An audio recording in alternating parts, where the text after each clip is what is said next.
Hello everyone. इस video में अप्रैल 2023 का जो मॉक टेस्ट पेपर है उसके आगे के एग्जांपल्स डिस्कस कर लेते हैं। क्वेश्चन नंबर 79 तक पहले ही अपन ने सॉल्व कर दिए थे। अब सम नंबर 80 देख लेते हैं। The probability that a leap year has 53 Sundays. तो काफी सिंपल सम है, बहुत जनों का इसका आंसर भी लर्न रहता है। सो लीप ईयर जो होता है उसमें टोटल नंबर ऑफ डेज होते हैं 366। अब ये 366 डेज में टोटल कितने नंबर ऑफ वीक्स आ रहे हैं वो फाइंड कर लेते हैं। तो 1 वीक में 7 डेज होते हैं, तो 7 से अपन ने 366 को डिवाइड किया तो आंसर आ जाता है 52 एंड रिमाइंडर आ जाता है 2। तो इसका मतलब ये है कि 366 डेज जो है इसमें 52 नंबर ऑफ वीक्स हैं एंड प्लस रिमाइंडर जो है उतने नंबर ऑफ डेज। अब दूसरे वे से चेक करके देख सकते हैं, 52 वीक्स का मतलब 52 × 7। इसका आंसर क्या है, तो 364 आता है और प्लस 2 डेज। तो 366 डेज जो है उसमें 52 वीक्स प्लस 2 डेज होते हैं। अब हर हफ्ते में एक एक बार संडे होगा ही, तो 52 वीक्स में 52 संडेज तो फिक्स है। और 53 संडे आने के लिए ये 2 डेज जो है ये इंपॉर्टेंट है। तो ये जो 2 डेज आते हैं इनके ऑल पॉसिबिलिटीज जो होंगे वो आपका सैंपल स्पेस होगा। तो सैंपल स्पेस के अंदर आपको ये जो 2 रिमेनिंग डेज है इनके ऑल पॉसिबिलिटीज कंसिडर करना है। तो ऑल पॉसिबिलिटीज में हमेशा कॉन्जिक्यूटिव डेज रहेंगे। जैसे संडे मंडे, ये फर्स्ट पॉसिबिलिटी होगा। फिर मंडे ट्यूसडे सेकंड पॉसिबिलिटी होगा। ट्यूसडे वेनसडे थर्ड पॉसिबिलिटी होगा। वेनसडे थर्सडे नेक्स्ट पॉसिबिलिटी होगा। Thursday Friday, Friday Saturday and Saturday Sunday. तो इस वजह से यहाँ पे टोटल 1 2 3 4 5 6 7 7 पॉसिबिलिटीज आ रहे हैं। तो सैंपल स्पेस में 7 डेज आएंगे और 53 संडे का आंसर आने के लिए इसमें से 2 ब्रैकेट्स आएंगे, Sunday Monday and Saturday Sunday. ये दो में से कोई भी एक पॉसिबिलिटी आ रहा है तो भी आपका 53 संडे का कंडीशन सेटिस्फाई होता है। तो फेवरेबल आउटकम्स जो है वो ये 2 ब्रैकेट है, Sunday Monday and Saturday Sunday. So answer for 53 Sundays probability is equal to 2/7। और अगर नॉन लीप ईयर आता तो भी 7 पॉसिबिलिटीज आते, बट यहाँ पे एक ही रिमेनिंग डे आता तो ओनली 1 फेवरेबल आउटकम आता। तो नॉन लीप ईयर के लिए 53 संडे का प्रोबेबिलिटी 1/7 एंड लीप ईयर के लिए 53 संडे का probability 2/7। Next example 81। If 3 coins are toss simultaneously, 3 coins जब आप टॉस करते हो तब सैंपल स्पेस आपका टोटल 8 आउटकम्स का आता है। ऑल 3 हेड, देन HHT 2 बार हेड 1 बार tail, then 1 time head 2 times tail and all 3 tails. So 3 coins के लिए सैंपल स्पेस है 8 आउटकम्स का। What is the probability of getting exactly 2 heads? 2 head के पॉसिबल 3 आउटकम्स है इसमें। 3 आउटकम्स जो है उसमें 2 हेड्स आते हैं। सो प्रोबेबिलिटी का आंसर है टोटल 8 सैंपल स्पेस डिवाइड में, और इसमें से ये 3 आउटकम्स ऐसे कि जिसमें 2 हेड्स आते हैं। So probability for 2 heads is equal to 3/8। Next example 82। 82,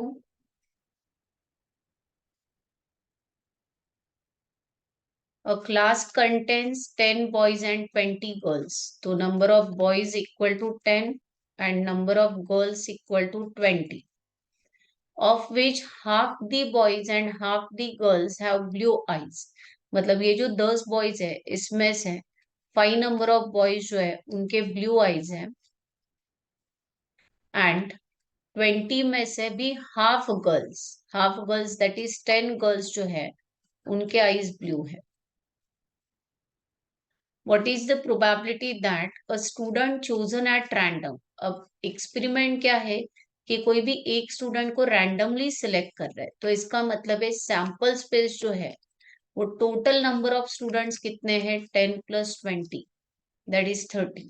तो 30 में से कोई भी एक स्टूडेंट को रैंडमली सिलेक्ट कर रहे हैं, तो सैंपल स्पेस आ जाएगा 30। And what is the probability that a student chosen at random is a boy and has a blue eyes। मतलब जो स्टूडेंट सिलेक्ट कर रहे हैं वो बॉय भी होना चाहिए और उसके ब्लू आईज भी होनी चाहिए। तो ऐसे कितने नंबर ऑफ बॉयज है कि जिनके आईज ब्लू है, तो 5 बॉयज है कि जिनके आईज ब्लू है, तो n of a equal to 5 आ जाता है। So probability is equal to 5/30। Total 30 students है और उसमें से 5 स्टूडेंट्स जो है वो बॉयज भी है और ब्लू आईज वाले भी है। तो answer 5/30 that is equal to 1/6, A option. Then next example 83rd। ये थोड़ा डिफरेंट है, सम ठीक से समझ के लेना है पहले। Machine is made up of 2 parts. कोई एक मशीन है, उसके अंदर 2 पार्ट्स यूज कर रहे ए एंड बी। ये आपका मशीन है, इसके अंदर ये 2 पार्ट्स यूज किए जा रहे हैं। The manufacturing process of each part is such that probability of defective in part A is 0.08 and that B is 0.05। तो अब यहाँ पे ये दो प्रोबेबिलिटीज जो गिवन है उसके ऊपर से अपन इवेंट ए डिफाइन कर लेते हैं। कि जो पार्ट ए है उसके अंदर डिफेक्ट होने की प्रोबेबिलिटी 0.08 की बने, तो डिफेक्ट इन पार्ट ए का मतलब क्या है, डिफेक्ट इन पार्ट है, एंड बी का मतलब है डिफेक्ट इन पार्ट बी। तो probability that defect in part A is 0.08 and probability that a defect in part B is 0.05। What is the probability that the assembled part will not have any defect। मतलब ये जो machine बना रहे हैं या assembled part बना रहे हैं उसके अंदर कोई डिफेक्ट नहीं होना चाहिए, उसकी प्रोबेबिलिटी फाइंड करनी है। तो ए का मतलब पार्ट ए के अंदर डिफेक्ट होना। तो अब यहाँ पे बोल रहे कि कोई भी पार्ट में डिफेक्ट नहीं होना चाहिए, मतलब सिंबॉलिकली आपको किसका आंसर फाइंड करना है, probability that A complement intersection B complement. मतलब पार्ट ए में भी डिफेक्ट नहीं होना चाहिए एंड पार्ट बी में भी डिफेक्ट नहीं होना चाहिए। इसका मीनिंग यहाँ पे डिटेल में बताया था, probability that no defect in A and no defect in B. आ रहा है क्या समझ में, no defect in A and no defect in B. अगर ए में भी डिफेक्ट नहीं है एंड बी में भी डिफेक्ट नहीं है तो ही उस असेंबल्ड पार्ट में कोई डिफेक्ट नहीं रहेगा। आइदर आप ऐसे सिंबॉलिकली करो या फिर ऐसे डिटेल में लिख के करो। अब ये दोनों इवेंट जो है ये इंडिपेंडेंट इवेंट है कि ए के अंदर के डिफेक्ट के कारण से बी के अंदर के डिफेक्ट के ऊपर कुछ इफेक्ट नहीं होने वाला है। तो ये दोनों इंडिपेंडेंट इवेंट है, इसलिए आपको यहाँ पे क्या करना है, probability of A complement into probability of B complement. A complement का मतलब no defect in A and B complement का मतलब नो डिफेक्ट इन बी। तो ए कॉम्प्लीमेंट कैसे फाइंड होता है, 1 - probability of, and B complement कैसे फाइंड होगा, 1 - probability of B, 1 - probability of B. So 1 - 0.08 into 1 - 0.05, तो ये 0.92 एंड इंटू 0.95। तो देख लेते क्या आता है answer, 0.92 into 0.95, 0.874। So answer is fourth option. अब ये इतना सारा लिख के मैंने एक्सप्लेन करने के लिए लिखा है, अदरवाइज वैसे क्वेश्चन आप अदर वे से सोच के भी कर सकते थे। जस्ट आपको ए का डिफेक्ट दिया है एंड बी का डिफेक्ट का प्रोबेबिलिटी दे दिया है, दोनों के डिफेक्ट की प्रोबेबिलिटी दी है, और क्या बोला है कि फाइनल जो असेंबल्ड मशीन बनेगा उसके अंदर कोई डिफेक्ट नहीं होना चाहिए। मतलब ए में भी डिफेक्ट नहीं होना चाहिए, बी में भी डिफेक्ट नहीं होना चाहिए। That is no defect in A and no defect in B. तो इसको सिंपल वैसे आप ऐसे सोच सकते हैं, ए में डिफेक्ट होने का चांस 8%, तो नॉट डिफेक्ट का चांस कितना परसेंट हो जाएगा? 92%। एंड के लिए मल्टीप्लाई, बी में डिफेक्ट होने का प्रोबेबिलिटी 5% है ना, 0.05, तो नॉट डिफेक्ट का प्रोबेबिलिटी 95%। तो ए में भी डिफेक्ट नहीं होना चाहिए एंड बी में भी डिफेक्ट नहीं होना चाहिए, इसलिए मल्टीप्लाई। तो इसको दोनों को मल्टीप्लाई करेंगे तो आंसर आपका आ जाएगा 87.4%।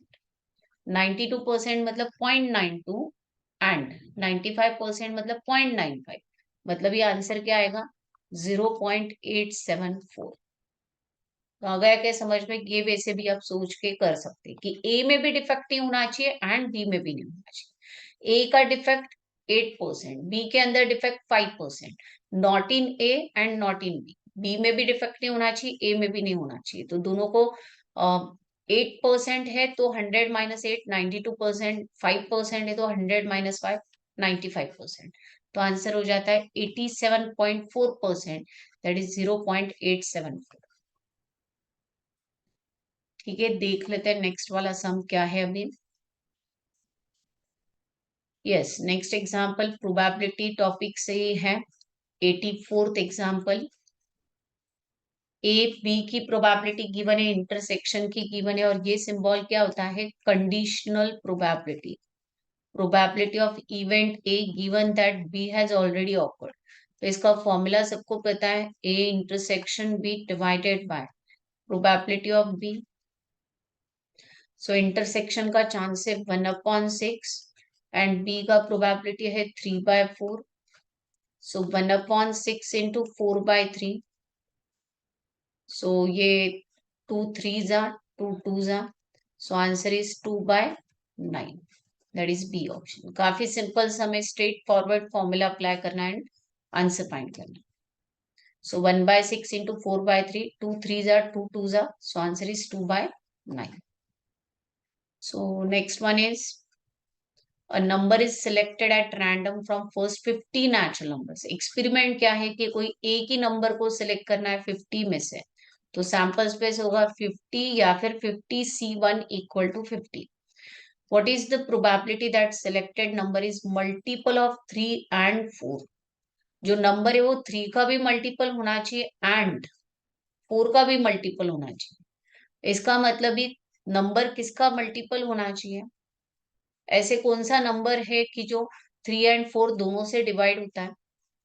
तो 12 ये फर्स्ट नेचुरल नंबर ऐसे है कि जो दोनों से डिवाइड होता है। तो 3 एंड 4 का मल्टीपल का मतलब ही क्या है कि 12 के मल्टीपल्स होने चाहिए। तो 1 to 50 नंबर्स में ऐसे कितने नंबर्स है कि जो 12 के मल्टीपल्स होते हैं? तो आपको सिंपली 50 को 12 से डिवाइड करना है, तो 4 आता है, 4 पॉइंट समथिंग आएगा आंसर। बट 4 ये इंटीग्रल पार्ट आता है आंसर का, इसलिए जस्ट 4 मल्टीपल्स होंगे, या फिर आप लिख के चेक कर सकते हैं multiples of 4, multiples of 12। First multiple is 12 itself, second one is 24, 36 and 48। तो सिर्फ 4 ही नंबर से, सो प्रोबेबिलिटी का आंसर आ जाता है 4 डिवाइडेड बाय 50। दैट इज 2 से रिड्यूस किया तो आंसर आता है 2/25। एंड ये वर्ड है, इसका मतलब जो नंबर है वो 3 का भी मल्टीपल होना चाहिए एंड 4 का भी होना चाहिए, मतलब ही वो फाइनली 12 का मल्टीपल होना चाहिए। 3 एंड 4 का एलसीएम 12 आता है, इसलिए 12 के जो मल्टीपल्स है वो आपको फाइंड करना है। So answer 2/25। Next example measures of dispersion का है। First quartile is 56, third quartile is 77 and coefficient of quartile deviation. So formula for coefficient of quartile deviation is Q3 minus Q1 upon Q3 plus Q1 into 100 optional term होता है, but देख लेते हैं इसमें use किया है क्या। 77 minus 56 upon 77 plus 56 into 100। 77 minus 56 is 21 divided by 77 plus 56 is 133 into 100. So answer is 15.789. So it is 15.79. So answer is B option. तो ये भी स्ट्रेट फॉरवर्ड क्वेश्चन है। आपको just coefficient of quartile deviation का formula apply करके answer find करना। Next one is skewness of normal distribution. तो normal distribution मतलब जो सिमेट्रिकल है, बेल शेप डिस्ट्रीब्यूशन है, इसके अंदर ये पूरा सिमेट्रिकल है तो स्क्यूनेस मतलब असिमेट्री होता है। तो असिमेट्री तो यहाँ पे कुछ भी नहीं है, तो आंसर क्या आएगा, 0। तो नॉर्मल डिस्ट्रीब्यूशन या सिमेट्रिकल डिस्ट्रीब्यूशन का स्क्यूनेस हमेशा 0 होता है। Then question number 88 Poisson distribution का क्वेश्चन है। Probability that x equal to 2 is equal to probability of x equal to 3 and find standard deviation. तो पॉइसन के लिए फॉर्मूला क्या है, देखो, e raise to minus m raise to x upon x factorial. तो ये formula आपको both side के लिए यूज करना है। Left hand side e raise to minus m raise to 2 आ जाएगा x की प्लेस पे upon 2 factorial. Then right side is e raised to minus m raised to 3 upon 3 factorial. Then both the sides हैं, e raised to minus m cancel हो जाता है and left hand side is m square upon 2 factorial is 2, m cube upon 3 factorial is 6. Then next step is 6 divided by 2 equal to m cube divided by m square. So 6 by 2 का answer 3 हो जाता है। तो m equal to 3। तो ये m जो parameter होता है ना, यही पैरामीटर आपका मीन और वेरिएंस दोनों होता है। पॉइसन डिस्ट्रीब्यूशन के लिए प्रॉपर्टी क्या है, देखो, पॉइसन डिस्ट्रीब्यूशन का जो वेरिएंस होता है वो पैरामीटर m के साथ इक्वल ही होता है। वेरिएंस मतलब सिग्मा स्क्वायर इक्वल टू 3 है, तो स्टैंडर्ड डेविएशन सिग्मा कितना आ जाएगा, √3। सो answer is A option, standard deviation is equal to √3. Then 89th example, standard deviation of binomial distribution. तो ये तो standard formula है आपका, square root of NPQ. Standard deviation for binomial distribution is square root of NPQ. Variance is NPQ and standard deviation is square root of NPQ. So next example जो है वो आपका normal distribution का question है। Normal distribution, the speeds of bike follows a normal distribution. Speed जो है ये continuous random variable है जो नॉर्मल डिस्ट्रीब्यूशन को फॉलो कर रहा है with a mean of 80 kilometres per hour.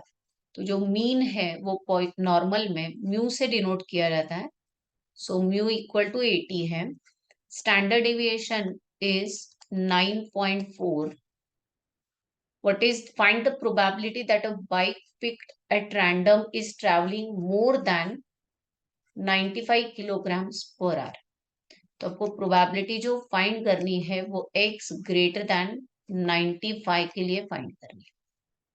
तो इसके लिए आपको नॉर्मल कर्व को ड्रॉ करना है।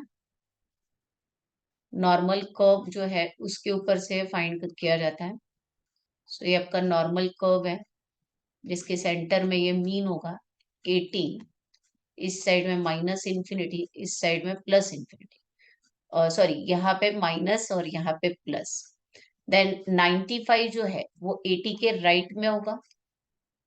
ग्रेटर देन 95 मतलब ये वाला प्रोबेबिलिटी पूछा है इस इंटरवल के लिए।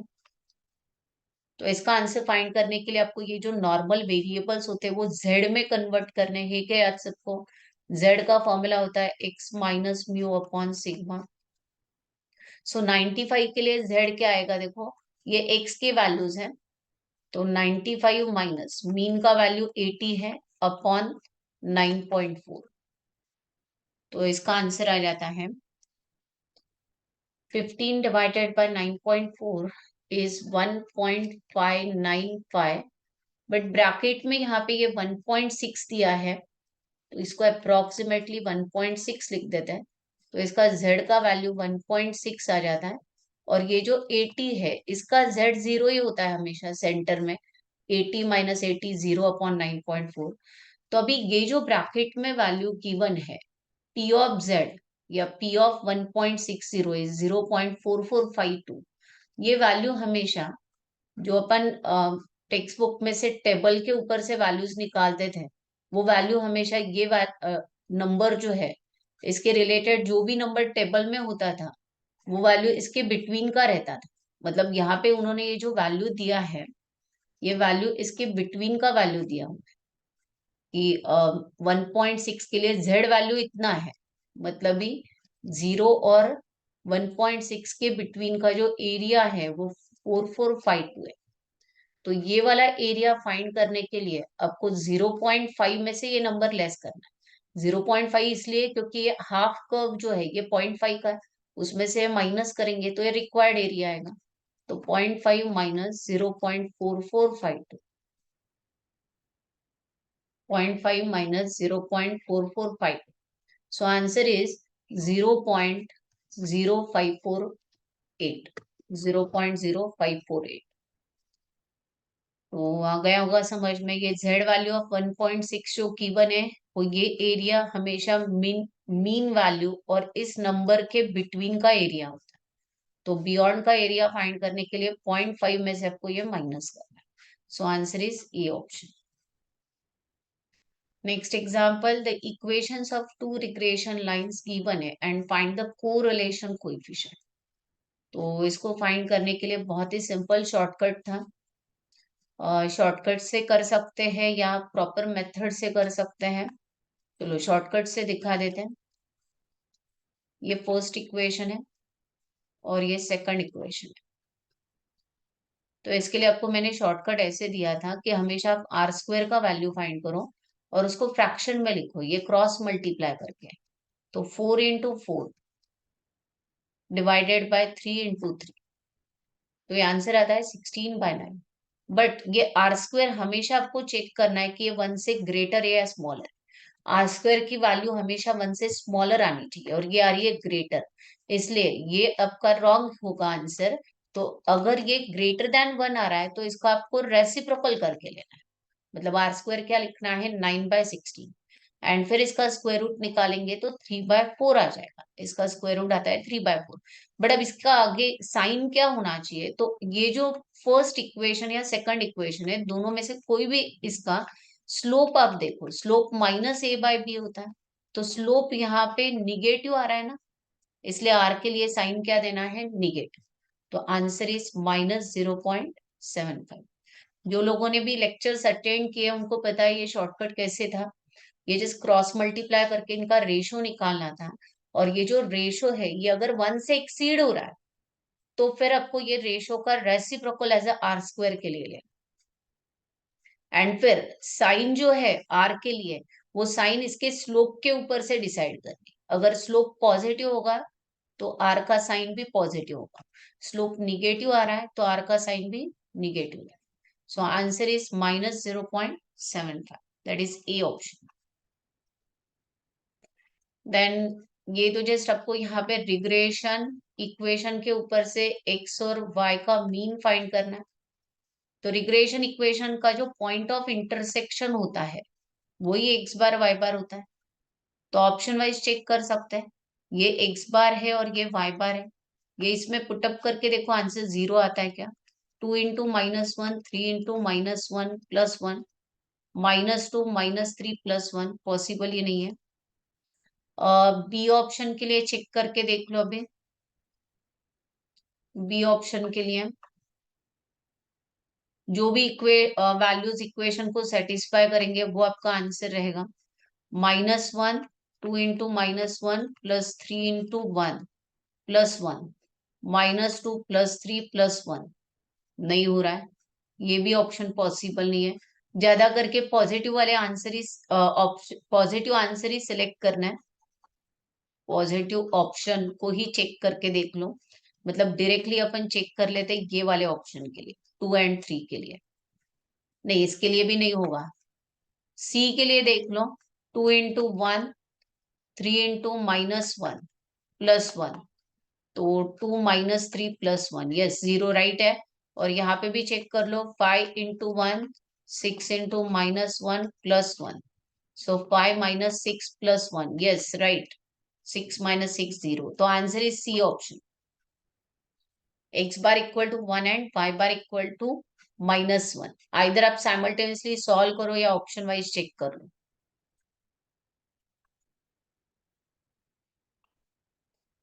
सो next example is 93rd, by(x) and bxy given है एंड कोरिलेशन कोएफिशिएंट फाइंड करना है। तो कोरिलेशन कोएफिशिएंट को फाइंड करने के लिए फॉर्मूला है r² equal to bxy into byx। r is geometric mean of this two regression coefficients, so 0.45 into 0.5। तो देख लेते हैं मल्टीप्लीकेशन करके, 0.45 इंटू 0.5, तो जो भी आंसर आ रहा है वो है 0.225। अब इसका स्क्वायर रूट लेना है, बट स्क्वायर रूट लेते समय आपको साइन जो है आगे का प्लस या माइनस वो इसके ऊपर डिपेंड रखना है। ये दोनों पॉजिटिव है इसलिए आंसर प्लस लेना, ये अगर दोनों निगेटिव होते तो आंसर निगेटिव सिलेक्ट करते हैं। सो answer is positive 0.4743, so answer is D option. Calculate rank correlation coefficient between the ranking of following 6 students in 2 subjects, mathematics and statistics। तो यहाँ पे क्या दिया हुआ है, रैंक कोरिलेशन कोएफिशिएंट फाइंड करना है between the ranking of following 6 students in 2 subjects. तो अब ये 2 सब्जेक्ट के आपको मार्क्स दिए हुए हैं और इसके ऊपर से आपको रैंक कोरिलेशन कोएफिशिएंट डिसाइड करना है। तो फर्स्ट को x और सेकंड को y ले लो एंड इनको रैंक दे दो पहले, rank for x and rank for y।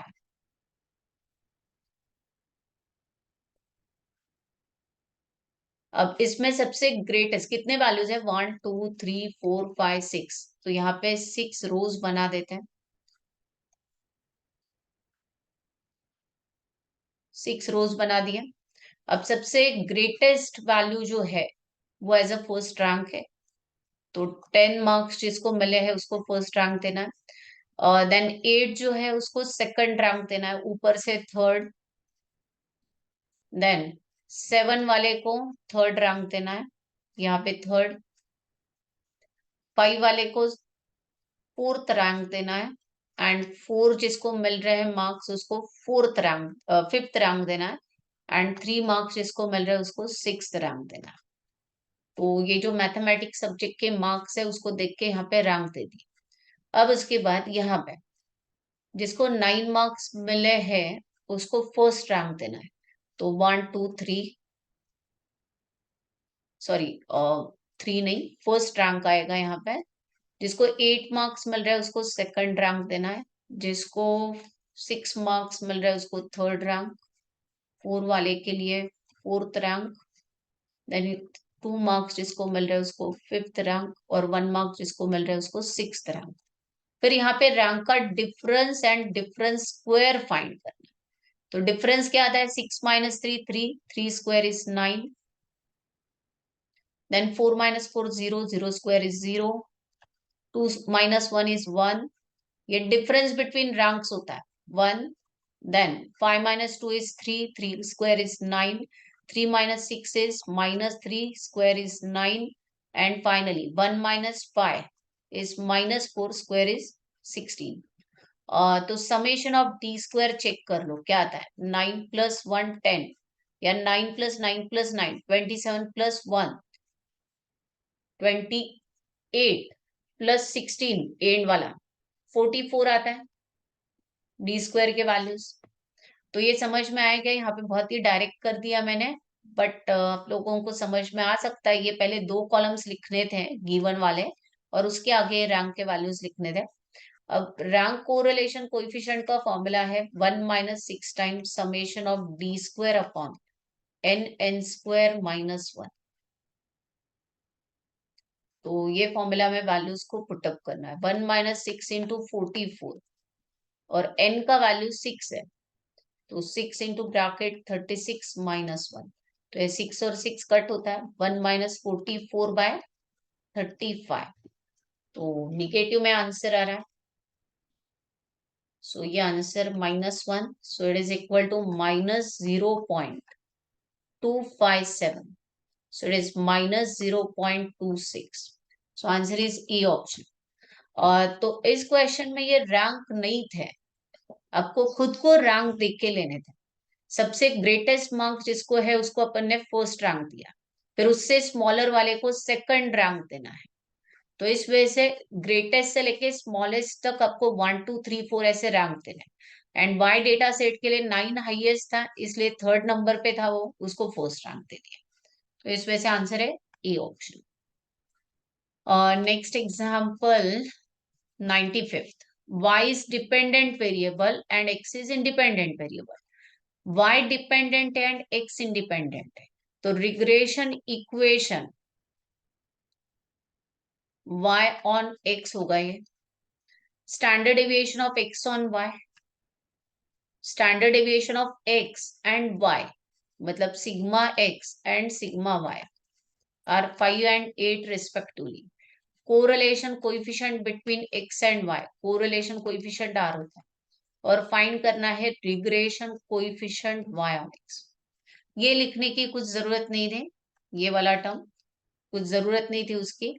B Y X को फाइंड करना है, तो आपके पास फॉर्मूला है r into sigma Y upon sigma X, जो सबसे इंपॉर्टेंट फॉर्मूला है रिग्रेशन कोएफिशिएंट का। सो 8/5, तो देख लेते हैं आंसर क्या है। 0.8 into 8/5, so it is 1.28। how it is possible? yes, right, 1.28। so B option is the answer, 1.2। so अभी थोड़े ही सम्स रह गए। 96th example, Fisher's index number is called as ideal index number because is it satisfies। Fisher's index number को ideal इसलिए बोला जाता है क्योंकि ये time reversal and factor reversal, ये दोनों टेस्ट को सेटिस्फाई करता है। फिशर्स इंडेक्स नंबर जो है ये दोनों टेस्ट को सेटिस्फाई करता है। टोटल 4 टेस्ट है देखो इंडेक्स नंबर में, unit test, then time reversal test, factor reversal test and circular test. उसमें से Fisher's index number unit test, factor reversal, time reversal, तीनों टेस्ट को सेटिस्फाई करता है। बट इसको आइडियल इसलिए बोला जाता है क्योंकि ये फैक्टर एंड टाइम रिवर्सल दोनों टेस्ट को सेटिस्फाई करता है। Next example, from the following data constructed the index number by Laspeyres method. तो लैस्पेयर मेथड से आपको इंडेक्स नंबर को फाइंड करना है। तो लैस्पेयर्स मेथड से प्राइस इंडेक्स नंबर है summation of P1 into Q0 upon summation of P0 into Q0। लैस्पेयर के मेथड में बेस ईयर का जो क्वांटिटी होता है उसको वेट लिया जाता है। तो इसमें से देख लेते हैं कौन से वैल्यूज आ रही है। 106, then P0 Q0 is 83 into 100, so 106 into 100 divided by 83, answer is 127.7। सो देख लेते हैं ऑप्शन कौन सा है, 127.71, fourth option, answer is fourth option. Next question, which index number measures the change from month to month in the cost of a representative basket of goods and services of the type bought by a typical household। तो अभी कौन सा index number cost of living को measure करता है, क्योंकि cost of a representative basket of goods and services, इसके लिए आपको पता है कि cost of living index number या consumers price index number calculate किया जाता है। ये दोनों अल्टरनेट नेम्स ही है, cost of living index number and consumers price index number. तो ये जो cost of living index number है, इसको कंस्ट्रक्ट करने के लिए हमेशा रिटेल प्राइसेस का यूज किया जाता है। रिटेल प्राइसेस का यूज किया जाता है, इसलिए यहाँ पे रिटेल प्राइस इंडेक्स नंबर ये answer, it is retail price index number.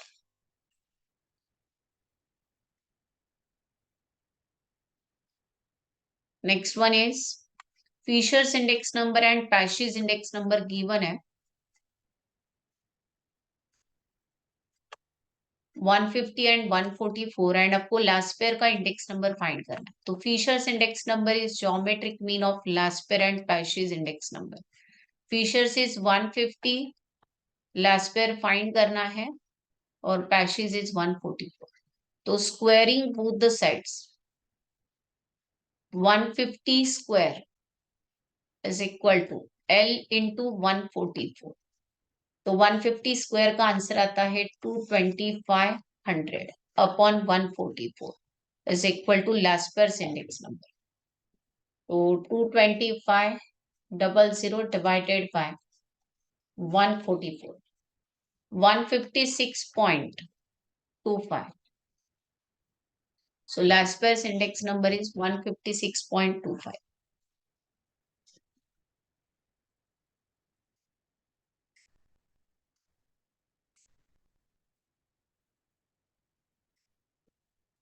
So answer B option है.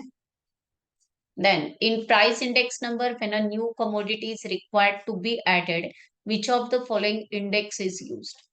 ये थोड़ा अलग है अभी क्वेश्चन। तो टेक्स्ट बुक में थ्योरी जो है उसमें दिया हुआ है स्प्लाइसिंग प्राइस इंडेक्स नंबर। देखो टेक्स्ट बुक का वो पेज मैं आपके सामने रखती जहां पे ये थ्योरेटिकल पॉइंट है दिया हुआ।